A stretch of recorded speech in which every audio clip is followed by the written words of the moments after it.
Tinalakay ni Pangulong Ferdinand Marcos Jr. at French President Emmanuel Macron ang security issue sa West Philippine Sea. Nag-usap ang dalawang leader sa phone call kahapon. Patuloy kasi na nanggugulo ang China sa teritoryo ng Pilipinas sa West Philippine Sea.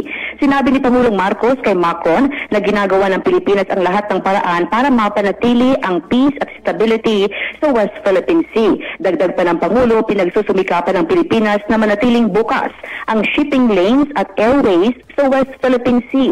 Nagpapasalamat naman si Pangulong Marcos sa France sa patuloy na suporta sa Pilipinas sa usapin naman ng shared values pati sa pagsunod sa international law, lalo na sa UN Convention on the Law of the Sea o UNCLOS. Malaking tulong anya ang suporta ng France, lalo na magpapadala ng French vessel at sumama sa pagpapatrolya. Kasabay nito is inimbitahan ni Pangulong Marcos si Macron na bumisita sa Pilipinas kapag nagkaroon ng state visit sa Asia. Sa pag-uusap rin, sinabi naman ni Macron na bibisita sa Pilipinas French ministers bago matapos ang taong 2023 upang palakasin ang bilateral ties ng Pilipinas at France at lagdaan ang ilang mga kasunduan. Kasama mo sa DZXL RMN Manila, Radyo Manuraya Mamogay, Tatak RMN.